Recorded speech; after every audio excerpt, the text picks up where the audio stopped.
दोस्तों, इस संसार में हर जीव को अपना जीवन चलाने के लिए भोजन करना ही पड़ता है। लोग अपनी पसंद और मान्यता के अनुसार ही भोजन करना पसंद करते हैं। कुछ लोग केवल शाकाहारी भोजन करना ही उचित समझते हैं और मांस खाना वह एक पाप मानते हैं, तो वहीं कुछ लोग शाकाहारी भोजन को घास फूस मानते हैं और मांसाहारी भोजन को ही असली भोजन और अपनी शान समझते हैं। दोस्तों, नॉनवेज का नाम सुनते ही कुछ लोगों के मुंह में पानी आ जाता है। ये सारी चीजें भले ही खाने में आपको स्वादिष्ट लगती है, लेकिन नॉनवेज खाना क्या हमारी सेहत के नजरिए से फायदेमंद है और क्या हमारी संस्कृति इसकी इजाजत देती है? चलिए आज के अपने इस वीडियो में हम आपको जानकारी देते हैं गरुड़ पुराण के अनुसार कि मांस खाना पाप है या पुण्य। तो इस वीडियो में अंत तक बने रहिएगा, आपके ढेर सारे सवालों के जवाब इसमें मिल जाएंगे। पहले आपको बतलाते हैं वेदों के अनुसार मांस खाना पाप है या पुण्य, इसके बारे में। दोस्तों, हिंदू धर्म के मुख्य ग्रंथ वेद और पुराणों को माना गया है, जिनमें वेदों का सार उपनिषद और उपनिषद का सार श्रीमद् भगवत गीता है।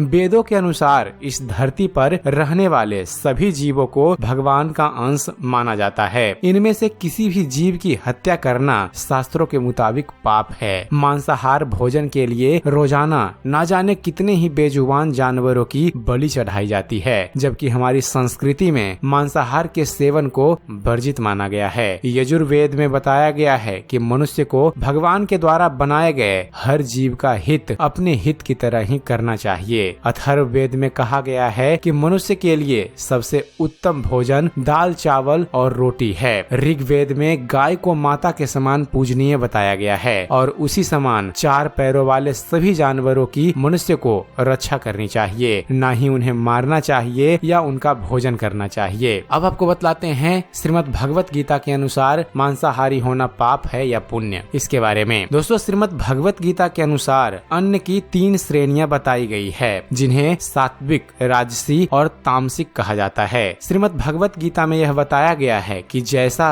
अन्न वैसा मन, अर्थात जो व्यक्ति जैसा भोजन करता है उसका मन और स्वभाव भी वैसा ही हो जाता है। सात्विक भोजन करने वाले लोगों का मन काफी ज्यादा शांत, शुद्ध और निश्चल रहता है। उनकी आयु बढ़ती है, उनका स्वास्थ्य अच्छा रहता है। लेकिन यदि इसी शाकाहारी भोजन को अत्यधिक तेल, खटाई और मसालों के साथ पकाकर खाया जाता है तो वो राजसी भोजन का रूप ले लेता है, जिससे इंसान के अंदर दुख, शोक और चिंता बढ़ जाती है। वहीं श्रीमद् भगवत गीता के अनुसार मांसाहार भोजन को तामसिक आहार माना गया है, जिसके अनुसार बताया गया है कि नॉनवेज खाना इंसानों का खाना नहीं बल्कि राजसी भोजन है। मांस और मदिरा जैसी चीजें तामसिक भोजन कहलाती है। इस तरह के भोजन करने वाले लोग अक्सर कुकर्मी, रोगी, दुखी और आलसी होते हैं। और अंत में आपको बतलाते हैं कि गरुड़ पुराण के अनुसार मांसाहार पुण्य है या पाप। दोस्तों, गरुड़ पुराण में भी इस बात को भगवान श्री कृष्ण की एक कथा के साथ जोड़ा गया है। चलिए हम आपको वो कथा संक्षिप्त में बतलाते हैं। दोस्तों, एक बार भगवान श्री कृष्ण एक पेड़ के नीचे बैठे बांसुरी बजा रहे थे। उसी तरफ एक हिरन दौड़ता चला आया और उनके पीछे जाकर छुप गया। वो हिरन बहुत ही घबराया हुआ था। भगवान श्री कृष्ण ने उसके सिर पर हाथ फेरते हुए कहा, क्या हुआ, तुम क्यों छुप रहे हो? उसका पीछा करते हुए एक शिकारी भी वहाँ आ पहुँचा और बोला, यह मेरा शिकार है, इसे मुझे दे दो, इस पर मेरा अधिकार है। तब भगवान श्री कृष्ण बोले, हर जीवित जीव पर उसका खुद का अधिकार होता है, न कि किसी और का। तब वह शिकारी भगवान श्री कृष्ण से क्रोध में बोला, यह मेरा शिकार है, इसे मैं पकाकर खाऊंगा। तब भगवान श्री कृष्ण बोले, किसी भी जीव को मारकर खाना पाप की श्रेणी में आता है। क्या तुम पाप के भागी बनना चाहते हो? मांसाहार पुण्य है या पाप? क्या तुम धर्म को नहीं जानते? तब वह शिकारी बोला, मैं तुम्हारे जितना शिक्षित तो नहीं कि यह जानूं मांसाहार पुण्य है या पाप, पर मैं यह जानता हूँ कि जीव को मारकर खाना इसमें कोई हर्ज नहीं है। मांसाहार से तो एक तो वह जीव को जीव बंधन से मुक्त कर रहा है, फिर क्यों मांसाहार से मना किया जाता है? मांसाहारी होने को क्यों नहीं कहा जाता? वैसे भी मैं इसको मारकर नीच योनि से मुक्ति दिलाकर पुण्य ही कमा रहा हूँ, फिर इस पर पाबंदी क्यों? इसे तो प्रोत्साहित करना चाहिए। जहाँ तक मैंने सुना है, जीव हत्या तो शास्त्रों में भी बताया गया है। राजा लोग शिकार किया करते थे। ऐसे तमाम तर्क देते हुए उस शिकारी ने भगवान श्री कृष्ण से पूछा कि फिर क्यों यह मांसाहार गलत है और पाप की श्रेणी में आता है, आप ही बताइए, मांसाहार पुण्य है या पाप। तब भगवान श्री कृष्ण समझ गए कि इसकी बुद्धि मांस खाने के कारण तामसिक हो गई है और उसने सोचने और समझने की बुद्धि भी खो दी है। फिर भगवान श्री कृष्ण बोले, इस अंतहीन विषय पर पहले मैं कोई अपनी राय नहीं दूंगा। मेरी इस छोटी सी कथा सुनने के बाद तुम ही उत्तर देना कि मांसाहार पुण्य है या पाप और तुम्हें मांस खाना है या नहीं। वह शिकारी सोचने लगा कि इसमें मेरा कोई घाटा नहीं है, इस कथा को मैं सुन ही लेता हूँ, मेरा मनोरंजन भी हो जाएगा और बाद में मुझे इसका मांस भी मिल जाएगा। तो भगवान श्री कृष्ण ने अपनी कथा प्रारंभ की।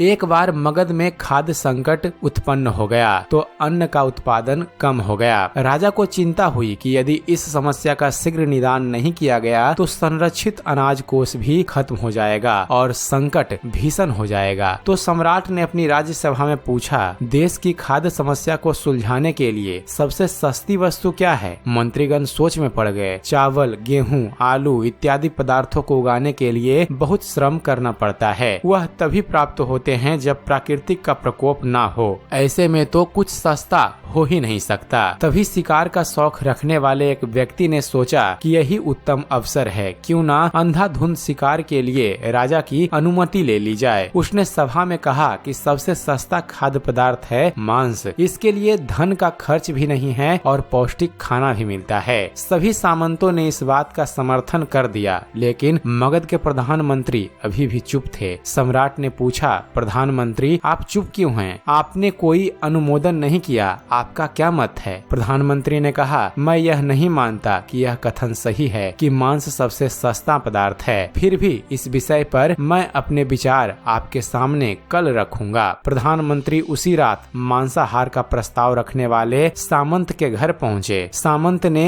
इतनी देर रात प्रधानमंत्री को अपने घर आया देखा तो वह घबरा गया। किसी अनिष्ट की आशंका से वह कांप गया। प्रधानमंत्री ने कहा, संध्या को महाराज बीमार हो गए, उनकी हालत बहुत ही खराब है। राज वैद्य ने कहा है कि किसी शक्तिशाली देह का 2 तोला मांस मिल जाए तो राजा के प्राण बचाए जा सकते हैं। आप महाराज के सबसे विश्वास पात्र हैं, इसलिए आपसे योग्य कौन होगा? इसके लिए आप जो भी मूल्य लेना चाहें ले सकते हैं। आप कहें तो इस काम के लिए मैं आपको 1 लाख स्वर्ण मुद्राएं भी दे सकता हूँ। एक बड़ी जागीर भी आप मांग सकते हैं, बस आप अपनी इच्छा कहें। मैं कटार से आपके हृदय को चीरकर बस 2 तोला मांस निकाल लूंगा। यह सुनकर सामंत के चेहरे का रंग फीका पड़ गया। वह सोचने लगा, जब जीवन ही नहीं रहेगा तो लाख स्वर्ण मुद्राओं से मैं क्या करूंगा और बड़ी जागीर भी किस काम आएगी। वह झटपट अंदर भागा और अपनी तिजोरी से 1 लाख स्वर्ण मुद्राएं लेकर आया। मुद्राएं देकर उसने प्रधानमंत्री के पैर पकड़ लिए और गिड़गिड़ाते हुए बोला, श्रीमंत, मैं आपकी 1 लाख स्वर्ण मुद्राओं में अपनी 1 लाख स्वर्ण मुद्रा और मिलाता हूँ। इस पैसे से आप किसी और सामंत के हृदय का मांस खरीद लें, किंतु मुझे जाने दें। यह बात किसी और को पता न चले, मैं आपसे आग्रह करता हूँ। प्रधानमंत्री जी यह सब समझ चुके थे। वह उसे थोड़ी और मानसिक पीड़ा देना चाहते थे। प्रधानमंत्री ने आगे कहा, सामंत, आप शरीर से बलिष्ठ हैं, आपकी कद काठी महाराज से मिलती जुलती है, इसलिए राजवैद्य ने खास तौर पर आपका ही नाम लिया है। आपके दान से हमारे अच्छे राजा की जिंदगी बच सकती है। आप कहें तो मैं आपको प्रधानमंत्री का पद भी देने को तैयार हूँ और खुद आपका कर्मचारी बनकर रहूंगा, पर प्रजा से हमारे राजा न छीने। सामंत तो फंसता हुआ दिख रहा था। उसने शरीर पर अंग वस्त्र रखकर अपने जूते भी पहन लिए। जैसे ही वह वहाँ से भागने वाला था, वह तुरंत प्रधानमंत्री के पैरों में लेट गया। उसने याचना की कि प्रधानमंत्री, मैं इसके योग्य नहीं हूँ। जब प्राण ही नहीं रहेंगे तो प्रधानमंत्री पद का या राजा का राज सिंहासन भी मिल जाए तो मैं उसका क्या करूँगा? अब चाहे तो आप सब कुछ ले लें, पर मेरे प्राण न लें। मैं अपना ये भवन और सारा धन आपको सौंपता हूँ। रातों रात राज्य से निकल जाऊंगा। इतना कहकर वह घोड़े की ओर भागा और जैसे ही अपना घोड़ा गठने लगा,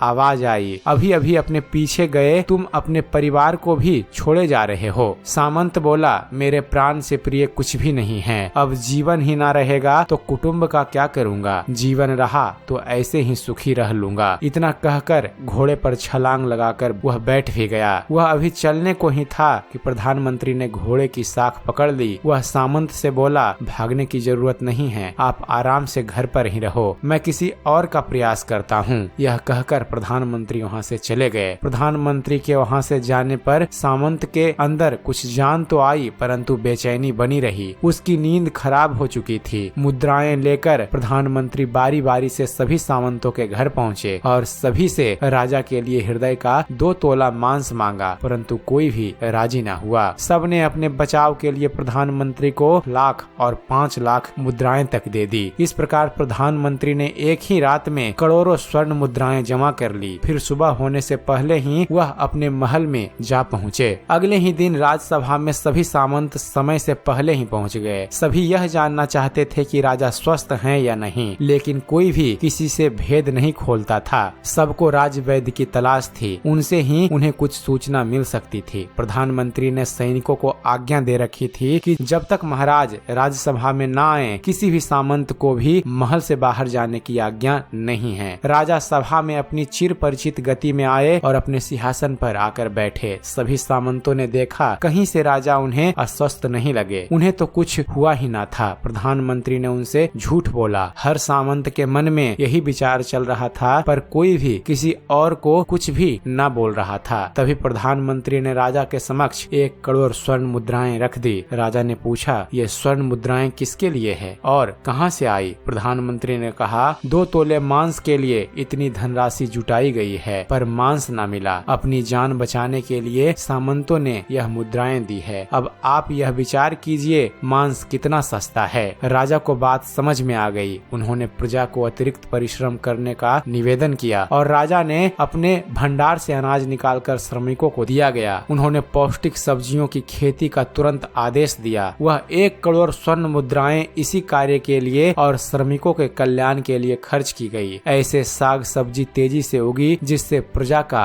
कल्याण भी हुआ और पौष्टिकता भी मिली। कुछ समय बाद मौसम अनुकूल हुआ और खेती लहलहाने लगी। इस प्रकार राज्य से खाद्य संकट दूर हुआ। तो मित्रों, जीवन का यह मूल्य भगवान श्री कृष्ण हमें इस कथा के जरिए समझाना चाहते हैं कि हम यह ना भूलें कि जिस तरह हमें अपनी जान प्यारी है, उसी तरह सभी जीवों को अपनी जान प्यारी होती है। अपने दिल से जानिए पराये दिल का हाल। यदि संसार के संबंधों से मुक्त करने का तर्क सही है, यदि जीव हत्या जीव को संसार बंधन से मुक्त करने का तरीका है, तो अत्याचारी द्वारा किया गया नरसंहार भी मान्य है। वह भी ये तर्क दे सकते हैं कि वह लोग जीवन के कष्ट से आप लोगों को मुक्त कर रहे हैं। अगर उसके लिए वह जीवन बोझ होता तो कभी कभी अपनी जान बचाने के लिए संघर्ष नहीं करता, आपसे भागता नहीं। जो आपके सामने असहाय हो जाता है, उसे प्राण गंवाने पड़ते हैं। जिन जीवों को मारकर आप खा रहे हैं, उन्हें तो प्राण बचाने का अवसर भी नहीं मिलता। बर्बरता